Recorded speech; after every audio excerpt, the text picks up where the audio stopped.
Scrap metal belongs in the junkyard, and so do you. The words cut through the heavy rhythm of the rain hitting the asphalt, sharp and cold. Blythe Sterling stood at the edge of my driveway, protected by a massive black umbrella held by a trembling security guard, her signature light blue suit perfectly dry and impossibly crisp against the gray storm. She wasn't just watching my property being seized. She was savoring the destruction like a connoisseur tasting a vintage wine. I stood frozen near the garage door, a brown paper grocery bag disintegrating in my grip, watching the tow truck winch scream in protest. The cable tightened, biting into the chrome bumper of the 1967 Mustang Fastback I had spent the last 14 months restoring by hand. The metal groaned, a sound like a wounded animal, before the bumper twisted and the car was dragged backward. The rear tires were locked. They shrieked against the concrete, leaving thick, black scars on the pristine driveway I had sealed just last week. It was a violent, jagged sound that made my teeth ache. This wasn't a standard tow job. This was an execution. The operator, a man with grease-stained coveralls and a look of bored malice, didn't bother to put dollies under the wheels. He just dragged it, letting the suspension mourn its own abuse. I looked at Blythe. Her smile was thin, tight, and utterly devoid of humanity. She checked her watch, a gold timepiece that probably cost more than the tow truck, and then made a show of ticking a box on her clipboard. I did not scream. I did not run forward and wave my arms. I did not give her the satisfaction of a reaction that she could record on the phone she held in her other hand. Instead, I let the grocery bag fall. A carton of eggs shattered on the wet concrete, yolks mixing with the rainwater, but I didn't look down. I memorized the tow company name painted on the door of the truck. Merrick's Recovery. I memorized the license plate. I memorized the exact angle of Blythe's smirk. The truck rumbled, the diesel engine choking the clean air of the suburbs with black smoke, and pulled away, dragging my father's legacy down the street like roadkill. Blythe watched it go, then turned her gaze back to me. "It is for the best, Colton," she said, her voice projecting clearly over the rain. "We have standards in Heritage Hills. Standards that do not include half-finished projects sitting in driveways for 48 hours. You have been warned." She reached into her pocket and pulled out a slip of neon pink paper. With a flick of her wrist, she slapped it onto my wet mailbox. It stuck there, glaring and offensive. $500, she announced, for the eyesore, and another $500 for the oil stain that thing just left. Pay it by 5 p.m. tomorrow, or we begin the lien process on your home. She didn't wait for a response. She turned on her heel, the heels of her shoes clicking sharply on the wet pavement, and marched back toward her mansion directly across the street. The security guard scrambled to keep the umbrella over her, terrified of letting a single drop touch that light blue suit. I stood in the rain until the taillights of the tow truck disappeared around the curve of the cul-de-sac. My clothes were soaked through, clinging to my skin, but my internal temperature hadn't dropped. It had spiked. A cold, hard heat was spreading from my chest to my extremities. It was a familiar feeling. It was the feeling of mission parameters shifting from reconnaissance to active engagement. I turned and walked into my garage. The space was empty now, a gaping void where the Mustang had sat. But the rest of the garage was not the chaotic workshop of a weekend tinkerer. It was surgical. Tools were not just organized. They were shadowed on the pegboard, aligned by size and metric. The floor was epoxy-coated, gray and spotless, save for the fresh water dripping from my jacket. Against the far wall, where most men would keep a beer fridge or a stack of old magazines, stood a biometric safe the size of a commercial refrigerator, bolted directly into the foundation. I walked over to it and placed my hand on the scanner. A soft hum, a green light, and the heavy steel bolts retracted with a solid thud. Inside there were no golf clubs. There were no family albums. The shelves were lined with thick black binders, each labeled with dates and location coordinates. On the top shelf sat a satellite phone, the heavy-duty kind used by forward operating bases in places that didn't appear on tourist maps. Next to it was a framed black and white photograph of a tank unit in the desert, dust swirling around the tracks of an M8 Buford light tank. I was younger in the photo, my face covered in grit, leaning out of the commander's hatch. I wasn't just a guy who liked old cars. I was a logistics contractor for the Department of Defense, specializing in the acquisition, testing, and transport of heavy armored assets.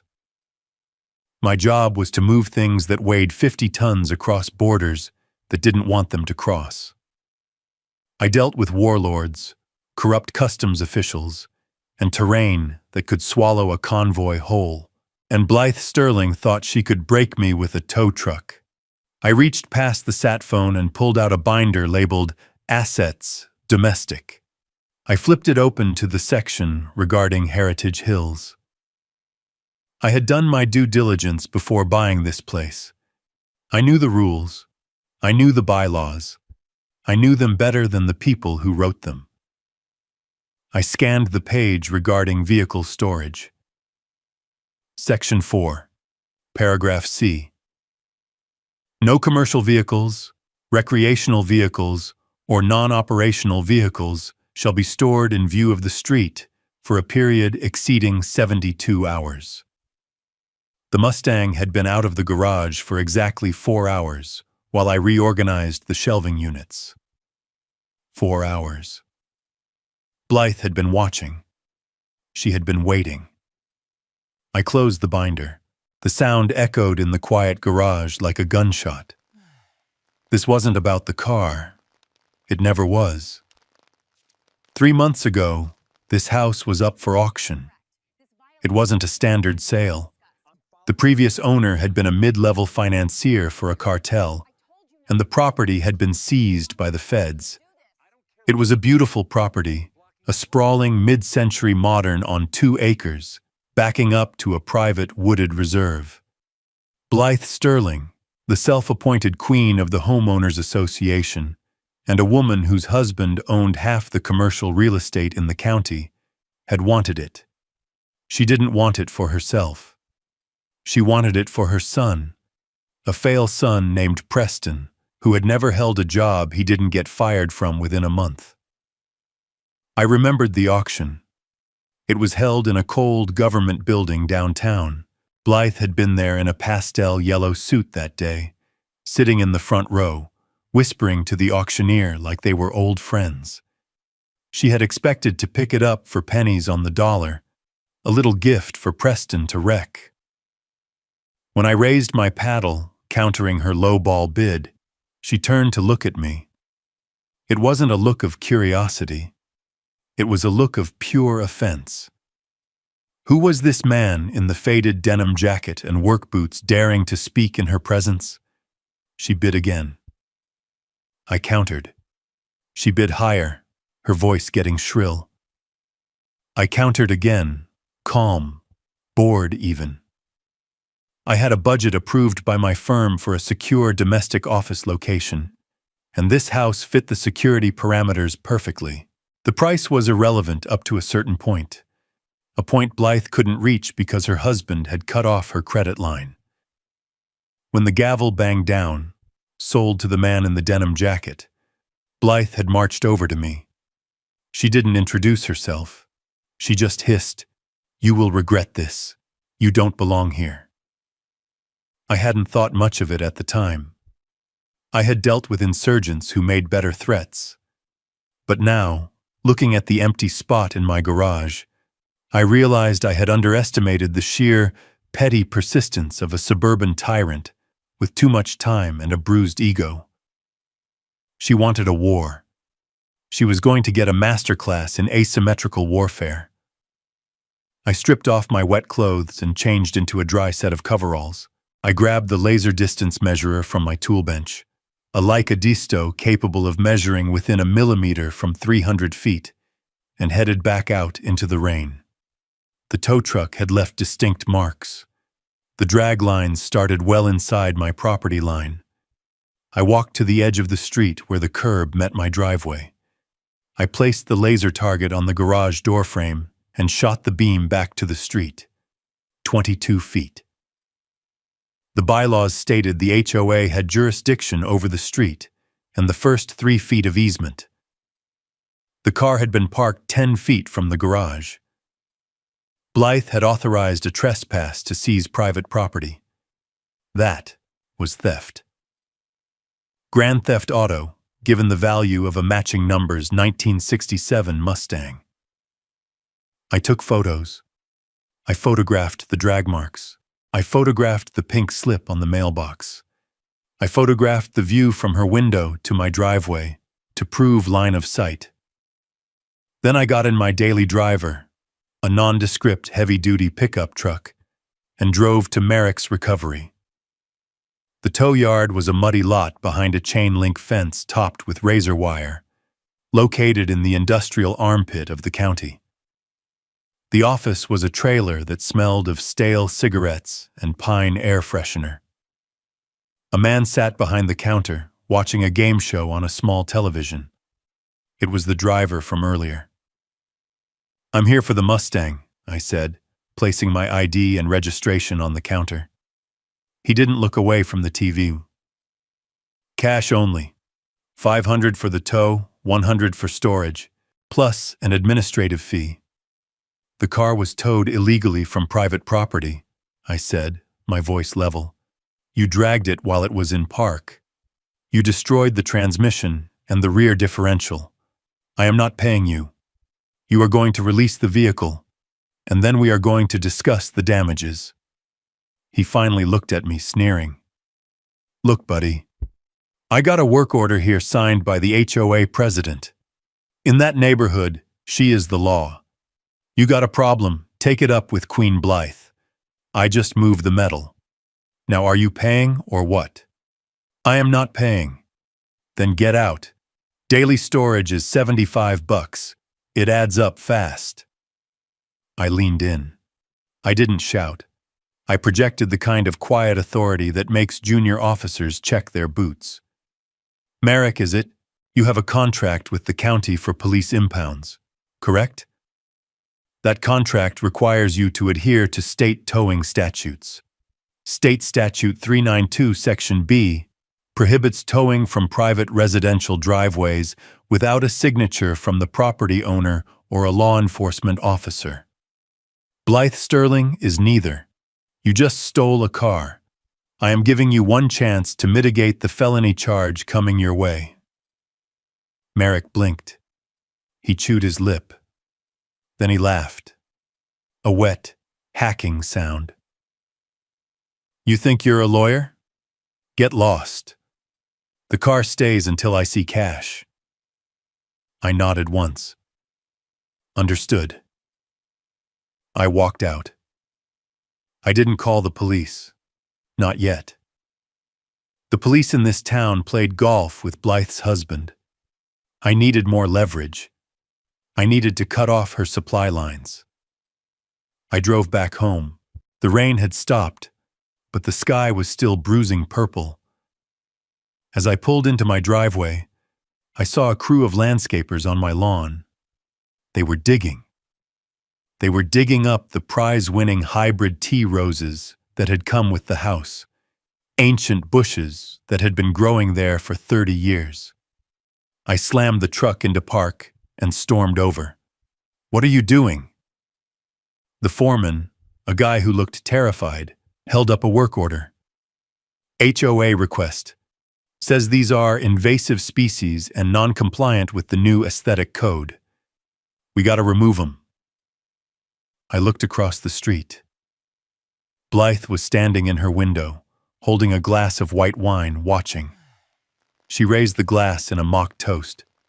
She was dismantling my home piece by piece. First the car, now the land. She was trying to provoke a reaction. She wanted me to yell, to threaten, to throw a punch, so she could call her friends at the precinct and have me hauled away. I took a deep breath, inhaling the scent of wet earth and destroying flowers. "Leave," I told the foreman. "Get off my property now, or I press charges for criminal trespass."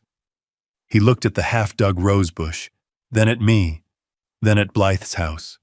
He dropped his shovel. "I don't get paid enough for this neighborhood," he muttered, signaling his crew to pack up. They left a mess of mud and uprooted plants.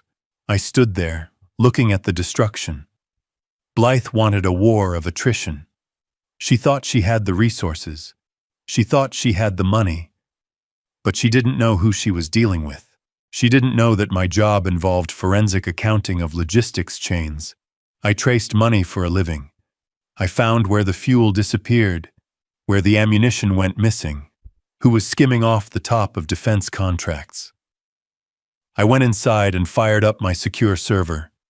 It was time to look into the Heritage Hills HOA finances. The bylaws required transparency, but getting the actual books was usually a nightmare. However, Blythe was arrogant. She used a cloud-based accounting software that was popular with small businesses. It was secure, sure, but the password recovery protocols were weak, especially when the recovery email was listed on the public HOA newsletter. I didn't hack it. I didn't need to. I simply used open-source intelligence. I found the public budget reports filed with the county and cross-referenced them with the contractor invoices I could find on public lien records. It took me 3 hours. I sat in the dark office, the glow of 3 monitors illuminating my face, tracing the digital breadcrumbs. Blythe was sloppy. She was funneling money. It wasn't a sophisticated offshore account. It was a petty, suburban embezzlement. There were payments to Sterling Consulting for community management oversight. $10,000 here, $5,000 there. There were invoices for road maintenance paid to a shell company that listed her son, Preston, as the registered agent, the same son who owed significant gambling debts to a bookie in Atlantic City, a fact I found by cross-referencing Preston's public venom history and small claims court filings. She wasn't just a tyrant. She was a thief. She was robbing her neighbors to pay for her son's mistakes and her own lifestyle. These kinds of petty tyrants exist in every corner of the globe, hiding behind bylaws and clipboards while they drain the community dry. I am genuinely curious. Where are you tuning in from today? Drop your country in the comments below. I want to see how far this story is traveling. I printed everything. Every invoice, every bank transfer, every fraudulent work order. I built a dossier that was 3 inches thick, but I wasn't going to hand it over yet. If I gave it to the police now, it would get buried. If I gave it to the board, her cronies might shred it. I needed a public spectacle. I needed to break her power so completely that no amount of money or connections could save her. The next morning, a certified letter arrived. It was from a law firm downtown. Notice of foreclosure proceedings. Dear Mr. Steele, due to unpaid fines totaling $15,000 for egregious violations of community standards, including, but not limited to, vehicle abandonment, landscape neglect, and noise ordinance violations. The Heritage Hills HOA is initiating proceedings to place a lien on your property. $15,000. She had ramped up the fines overnight, backdating them to make them stick. She was trying to steal my house. She wanted me out. And she wanted the equity to cover the holes in her embezzlement scheme before the annual audit next month. I stared at the paper. A cold smile touched my lips. She wanted to talk about vehicles? She wanted to talk about community standards? I picked up the satellite phone. I dialed a number that bypassed the local cell towers. "Jackson," I said when the line connected. "Colton." The voice on the other end was deep, gravelly. "I thought you retired to the suburbs to grow tomatoes."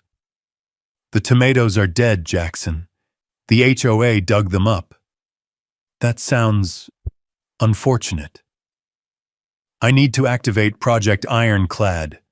I need a field test of the suspension system on the M8 unit. We need to verify the load-bearing capacity of residential asphalt under extreme stress conditions." There was a pause on the line. Then, a low chuckle. "You want to bring the Buford home?" "I have a registered home office for the logistics firm. It is a legal place of business. I need to inspect the asset before final delivery to the base. I want it delivered here. Tomorrow. 8 a.m. sharp." "That is a heavy load, Colton. 25 tons. You got a place to put it?" "I have a driveway," I said, looking out the window at the empty space where my Mustang used to be. "And I have a very specific parking spot in mind." "Copy that. Heavy haul transport is spinning up, ETA 24 hours. I hung up. The rest of the day was spent in preparation. I went to the county surveyor's office. I didn't just look at the online maps. I pulled the original microfiche plats from 1982. I studied the property lines with a magnifying glass. I found exactly what I was looking for. When the developer built Heritage Hills, they had cut corners. The main road through the neighborhood was narrow, winding. To get the permits, they had to grant a utility easement to the county, a strip of land 10 feet wide that ran parallel to the street.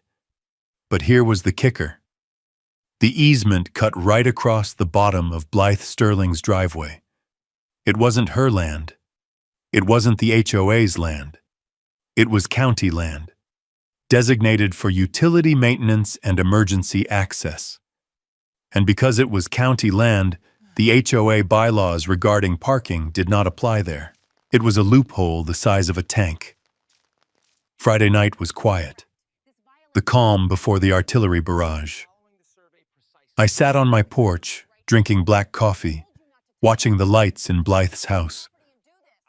She was hosting a dinner party.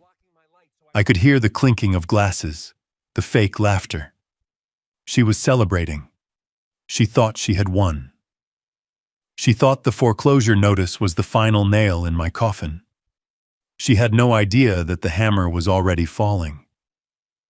Saturday morning broke with a clear blue sky, the kind of deceptive beauty that often precedes a disaster. At 7 a.m., the neighborhood was waking up. Joggers were out in their neon spandex. People were walking their golden doodles. It was a picture of suburban tranquility. At 7:55 a.m., the ground started to vibrate. It wasn't a sound at first. It was a feeling, a low-frequency hum that traveled through the soles of your feet. The coffee in my mug rippled, concentric circles expanding from the center. Then came the sound, the deep, guttural roar of a heavy diesel engine straining under a massive load. It echoed off the manicured lawns and the brick facades. Blythe came out of her front door, wearing a silk robe, looking annoyed. She probably thought it was a garbage truck coming too early. The truck turned the corner onto our street. It was a heavy haul transporter, an 18-wheeler with a lowboy trailer that spanned the entire width of the road. It was painted matte black, with steel logistics stenciled on the door. And on the trailer, chained down like a captured beast, sat the M8 Buford. It wasn't a toy. It wasn't a replica. It was a 25-ton armored fighting vehicle. It was painted in digital urban camouflage. The tracks were massive, steel blocks wrapped in rubber pads to protect the pavement. Barely. The turret was traversed to the rear. the 105mm cannon locked in travel position. But even dormant, it looked terrifying. The truck hissed to a halt directly in front of my house. The air brakes released with a sound like a gunshot. The entire neighborhood froze. The joggers stopped. The dogs stopped barking. Silence descended, heavy and absolute, broken only by the idle of the massive truck engine. Blythe dropped her coffee mug. It shattered on her porch, ceramic shrapnel flying everywhere. But she didn't flinch. Her eyes were bulging out of her head. Her mouth opened and closed like a fish on a dock. I walked out of my front door. I was wearing my work boots, cargo pants, and a tight gray t-shirt. I held a clipboard of my own. "Morning, Blythe," I called out. She found her voice. It was a shriek that could peel paint.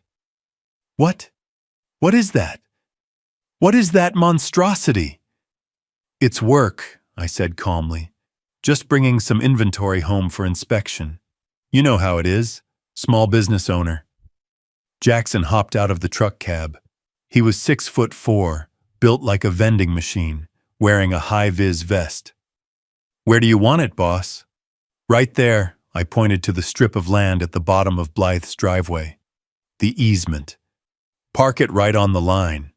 "You can't!" Blythe screamed, running down her driveway, her silk robe flapping. "You can't put that here. This is a residential neighborhood. That is a weapon of war. I am calling the police. I am calling the National Guard." "Call whoever you want," I said, "but stay out of the crush zone." Jackson climbed onto the trailer. He fired up the tank. If the truck was loud, the tank was a thunderstorm. The turbine engine whined, a high-pitched scream that set teeth on edge. Smoke puffed from the exhaust. Jackson engaged the gears. The tank lurched forward. It crawled off the trailer ramps, the suspension groaning under the weight. It hit the asphalt with a thud that shook the leaves off the trees. Jackson spun the tracks. The tank pivoted, neutral steering turning it on a dime. He backed it up slowly, precisely. He parked it exactly where I told him. It sat directly across the bottom of Blythe's driveway. It didn't touch her property line. It didn't touch the street. It sat squarely on the 10-foot utility easement. But here was the beauty of physics. Blythe's driveway was steep. Her Mercedes was parked at the top. With the tank sitting at the bottom, there was physically no way for her to get her car out. The barrel of the main gun, though elevated, pointed vaguely in the direction of her front door. Jackson killed the engine. The silence that rushed back in was ringing. I walked over and slapped the armor plating. It rang like a bell. "You are insane!" Blythe was standing 5 feet away, shaking with rage. Her face was a mask of purple fury. "Move it! Move it right now! I have brunch at the country club in an hour. I have to leave." "Looks like you're walking, Blythe," I said. "Or maybe you can call Merrick to tow it. I hear he has reasonable rates, though I doubt his winch is rated for 25 tons. "This is illegal! This is terrorism!" "Actually," I tapped my clipboard, "this is a demilitarized historical vehicle, registered as a collection piece and temporary commercial inventory. It is fully street legal with the rubber track pads. And it is parked on county easement land, which according to the plat maps from 1982, is designated for utility access. I am checking the utility of the suspension." "This is nonsense," she screamed. "This is bullshit. I am the president. I order you to move it." "Your bylaws don't apply to county land, Blythe, and they definitely don't apply to the United States Department of Defense contractors performing field assessments." Sirens wailed in the distance. She had called them. Good. 3 patrol cars screeched around the corner, lights flashing. It was the full shift. They skidded to a halt behind the transport truck. Blythe ran toward them, waving her arms like a maniac. "Arrest him! Arrest him! He has a tank! He is threatening my life!" Chief Holloway stepped out of the lead car. He was a thick-set man who looked like he was already tired of his day. He looked at the tank. He looked at Blythe. He looked at me. He took off his hat and rubbed his bald head. "Colton," he said, sighing. "What the hell is this?" "M8 Buford, Chief. Armored gun system. Just doing a little QA check on the hydraulics." "In a cul-de-sac?" "Best place to test low-speed maneuverability on asphalt." "She says you're blocking her in." "I am parked on the public easement, Chief." "You know the code." "County land." I handed him the surveyor's map I had printed out. Holloway looked at the map. He looked at the tank. He looked at Blythe's driveway. He squinted. "Well," Holloway said, a small smile twitching under his mustache. "Technically, he ain't touching your property, Mrs. Sterling. He is blocking my egress. You can walk around it," Holloway pointed out. "The sidewalk is clear." "I cannot drive my car. This is false imprisonment." "No, ma'am. False imprisonment is holding a person. Your car ain't a person. This is a civil dispute, parking enforcement." "Then write him a ticket, tow it." Holloway laughed. "Mrs. Sterling, I don't have a tow truck that can move that. And I ain't writing a ticket for a vehicle parked on county land that ain't obstructing the flow of traffic on the roadway. He's off the street." Blythe looked like she was going to have a stroke. Her face turned a color I had never seen in nature. "I will have your badge. I will call the mayor. I will call the governor." "You do that, ma'am," Holloway said, putting his hat back on. "Colton, try not to blow anything up." "Safety first, Chief." The police left. Jackson drove the transport truck away to wait at the staging area. It was just me, Blythe, and 25 tons of steel. She stared at me. The hatred in her eyes was cold, pure. She realized that screaming wasn't working. She realized that for the first time in her life, she had encountered an obstacle she couldn't bully. "You think this is funny?" she hissed, her voice dropping to a venomous whisper. "You think you have won. But you have no idea what I am capable of. You want to play games? Fine. I will bury you. I will make sure you lose this house, your business, and your freedom. You have made a grave mistake." "The only mistake was taking my car, Blythe," I said. "Now, if you'll excuse me, I have to polish the cannon." I climbed up onto the hull of the tank and sat on the turret. I opened a thermos of coffee. Blythe stormed back into her house. She slammed the door so hard the windows rattled. I knew this wasn't over. I knew she was going to escalate. She was going to try something desperate. She was going to try to sabotage the tank, or plant evidence, or pay someone to hurt me. But I was ready. The cameras were rolling. The trap was set. I sat there for hours. The neighbors came out cautiously. Some took photos. Kids pointed. Tom, the guy from 3 doors down who I knew was a Marine vet, walked by walking his dog. He stopped, looked at the tank, looked at me, and gave a slow, crisp salute. I returned it. Night fell.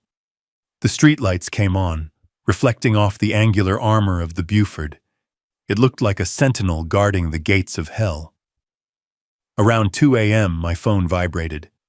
It was a proximity alert from the tank's internal security system. I looked at the monitor on my wrist. The infrared camera mounted on the turret was picking up heat signatures. Someone was approaching the tank from the rear. Someone small, moving erratically. I brought up the feed on my phone. It was Blythe. She was wearing dark clothes, or what she thought were dark clothes, probably designer yoga pants and a black hoodie. She was carrying something heavy in her right hand. A crowbar? A canister? She crept up to the rear of the tank, near the engine access panels. She looked around nervously. The street was empty. She reached up and tried to grab the handle of the engine grate. She had no idea that the M8 was equipped with a non-lethal perimeter defense system I had enabled before climbing down, or that tampering with Department of Defense property was a federal felony that carried a mandatory minimum sentence. I watched on the screen, my finger hovering over the record button. "Go ahead, Blythe," I whispered to the darkness. "Make my day."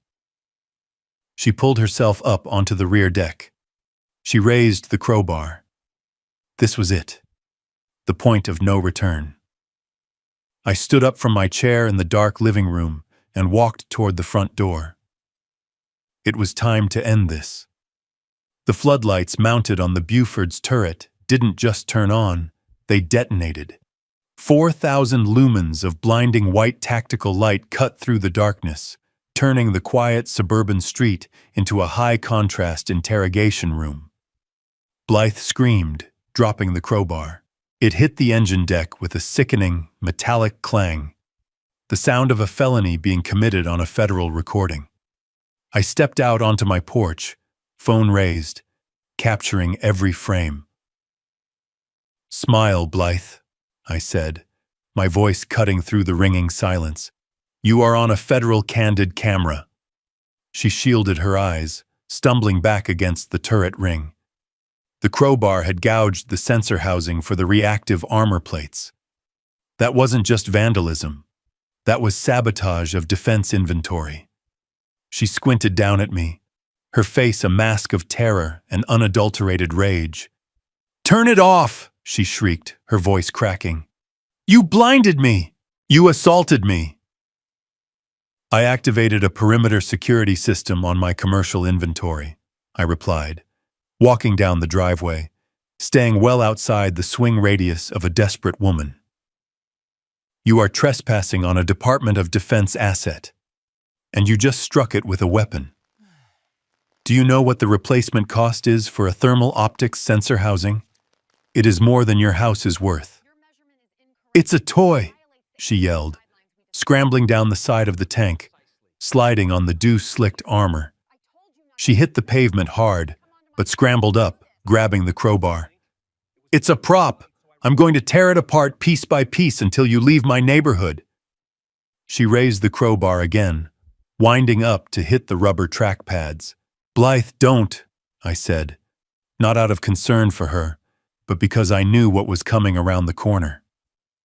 I had triggered the silent duress alarm on the sat phone 3 minutes ago. She swung. The steel bar bounced off the hardened track with a dull thud, vibrating up her arm so hard she dropped it again. Then the cavalry arrived. It wasn't federal agents jumping out of bushes like an action movie. It was a procession of state trooper cruisers and a sedate black sedan from the Attorney General's fraud unit. I had emailed the financial dossier to them 24 hours ago. The tank was just the distraction to keep her here until the warrant was signed. Blythe froze. A look of relief washed over her face. A delusion so potent it was almost tragic. She thought they were her personal guard. "Thank God!" she screamed, pointing a trembling finger at me. "Arrest him! He has a tank! He is threatening my life!" The lead detective stepped out of the sedan. He wasn't looking at the tank. He was looking at her. He held up a folded paper. "Blythe Sterling?" he asked calmly, his voice cutting through her hysterics. "Yes, I am the victim. Arrest this man." "Ma'am, I have a warrant for your arrest regarding 30 counts of wire fraud, grand larceny, and embezzlement of HOA funds." Blythe dropped the crowbar. The clang against the tank tracks sounded like a judge's gavel. "What? No. My husband knows the governor." The governor isn't going to help you with this, ma'am. Please turn around and place your hands behind your back. 2 troopers moved in. Blythe didn't fight. She simply collapsed, dissolving into a puddle of light blue fabric and sobbing incoherence as the handcuffs clicked shut. The detective walked over to me. I lowered my phone. "Mr. Steele?" he asked. "That's me. The updated ledger is on the server. Video evidence of the attempted sabotage has been backed up to the cloud. We received it. Damage assessment to the heavy equipment. Superficial, but she attempted to pry the engine deck. Add attempted destruction of commercial property to the list," the detective noted. He looked at the massive tank, then at the sobbing woman being stuffed into the back of a cruiser. "Hell of a way to serve a warrant, son." "I just wanted to make sure she didn't miss her court date," I said. "We try to keep it secure," I said. "They didn't just take Blythe. They executed a search warrant on her house immediately. The probable cause was established the moment she attacked the tank, but I had given them the breadcrumbs for the financial crimes hours ago." As the agents breached her front door, seizing computers and file boxes, the neighbors began to emerge. They stood on their porches, wrapped in robes and blankets, watching the fall of Rome. There was no sympathy in their eyes. There was only the stunned silence of people realizing the tyrant was mortal. The next 48 hours were a blur of vindication. With Blythe in federal custody, denied bail due to being a flight risk and the severity of the federal charges, her house of cards collapsed. The FBI forensic accountants tore through her sterling consulting books. They found everything I knew they would, and more. She hadn't just been stealing from the HOA. She had been running a kickback scheme with local contractors for a decade. But I had one loose end to tie up. I drove to Merrick's recovery with Jackson and 2 very large, very quiet men from his logistics team. We didn't bring the tank. We brought something scarier, a federal writ of replevin and a team of auditors. Merrick was sitting in his trailer eating a sandwich when we walked in. He looked up, saw Jackson, and choked. "I told you," Merrick sputtered, wiping mayo from his chin. "Cash only, and the storage fees have gone up." "Merrick," I said, placing the federal court order on his greasy counter, "this yard is now a crime scene. We are seizing all records related to the illegal impound of vehicles from Heritage Hills, and we are recovering my property." "You can't just—" "Actually, we can," Jackson said, stepping forward. "And the state police are pulling up to the gate right now to discuss your VIN swapping operation." Merrick's face went pale. He tried to run out the back door, but he ran straight into a state trooper. We found my Mustang in the back shed. It was half disassembled. The engine was on a hoist, ready to be created. Merrick wasn't just towing cars. He was stripping them for parts and selling the shells for scrap. He had been doing it for years, targeting people Blythe identified as undesirables who wouldn't have the resources to fight back. My heart sank when I saw the empty engine bay. But then I looked at the engine block. The serial numbers matched. It was all there, just in pieces. "We can fix it," Jackson said, putting a hand on my shoulder. "We have the tech. We rebuild tanks, Colton. We can put a pony back together." We loaded the pieces onto a flatbed. As we drove out, I saw Merrick being handcuffed against a chain-link fence. He looked at me and I gave him a small nod. Business concluded. Back at Heritage Hills, the atmosphere had shifted. The fear was gone. The HOA board held an emergency meeting in the community center. Without Blythe's iron grip, the remaining members were terrified of being implicated. They resigned en masse. I stood at the podium, looking out at the faces of my neighbors. The room was packed. People who had avoided eye contact with me for weeks were now nodding, smiling, hoping I wouldn't turn the eye of Sauron on them. "We have a mess to clean up," I said into the microphone. "The accounts are empty. The reserves are gone. Blythe stole it all." A collective gasp went through the room. "But," I continued, "we have recovered assets. The authorities are seizing the Sterling properties to pay restitution. We will get the money back. It will take time. In the meantime, I propose we dissolve the current aesthetic committee. No more measuring grass with rulers. No more fines for oil stains. We go back to being neighbors." The applause was deafening. It was the sound of a community exhaling after holding its breath for 20 years. Tom, the Marine vet, stood up. "I move to nominate Colton Steele as interim president." "Seconded," shouted Mrs. Higgins from the back row. I raised my hand. "I accept, on one condition. The tank stays until the transport permit clears next week, and we throw a block party." "All in favor?" Tom asked. Every hand went up. The block party was legendary. We parked the M8 Buford in the center of the cul-de-sac, turned off the perimeter alarms, and let the kids climb on it. I stood by the tracks, drinking a cold beer, watching a 6-year-old pretend to command a tank battalion. Blythe's house stood dark and empty across the street, crime scene tape fluttering across the front door. Her son, Preston, had fled the state the moment the news broke, but the marshals picked him up in Nevada 2 days later on a warrant for wire fraud. Jackson leaned against the hull next to me. "You know, you could have just moved." "I could have," I agreed, "but she touched the car, and then she insulted the service. So you dropped a tank on her house, metaphorically speaking. Sometimes, Jackson, you have to use the right tool for the job. A hammer is good, but 25 tons of leverage is better." I looked around the neighborhood. The landscaping crew was back, replanting my roses on the HOA's dime. The Mustang was in the shop, being reassembled by a specialist who treated metal like art. The for sale sign was already up on Blythe's mansion, the proceeds earmarked for the Community Restitution Fund. It wasn't just about revenge. Revenge is emotional. It's messy. This was a correction. It was a realignment of the natural order. A bully had pushed, and she had discovered that she was pushing against an immovable object.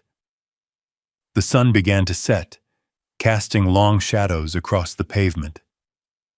The digital camo of the tank seemed to shift in the dying light. It didn't look out of place anymore. It looked like a guardian. I finished my beer and crushed the can. "When do we move her out?" I asked. "Tuesday," Jackson said. "Got a contract in Arizona. Another field test." "Good. I think my work here is done." I walked back toward my garage. The empty space was waiting for the Mustang. But for now, it felt full. It was filled with the quiet satisfaction of a mission accomplished. They say you can't fight City Hall. Maybe that's true. But you can definitely fight an HOA Karen if you have the patience, the documentation, and a heavy armored division on speed dial. I stopped at the mailbox. The neon pink violation sticker was still there, curled and fading in the sun.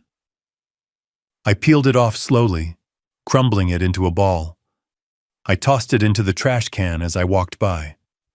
Scrap paper belongs in the trash. I turned back to look at the street one last time. The kids were laughing. The neighbors were talking. The fear was gone. It wasn't just about property values anymore. It was about values, period. I looked at the spot where my Mustang had been dragged away. The asphalt scars were still there, distinct black lines against the concrete. But they didn't look like wounds now. They looked like battle scars, permanent reminders that some lines aren't meant to be crossed without consequence. Standing there in the fading light, I realized that true order doesn't come from clipboards or arbitrary fines. It comes from mutual respect. I touched the Bronze Star frame in my pocket, finally clean again. Heritage Hills was finally safe. Justice has been served, heavy style. If you've ever dealt with a nightmare HOA, tell me your story in the comments. I read every single one. Like this video, subscribe for more battles, and hit that thanks button if you loved seeing the tank win. Thanks for staying to the end. Don't forget to like and subscribe to IS Stories.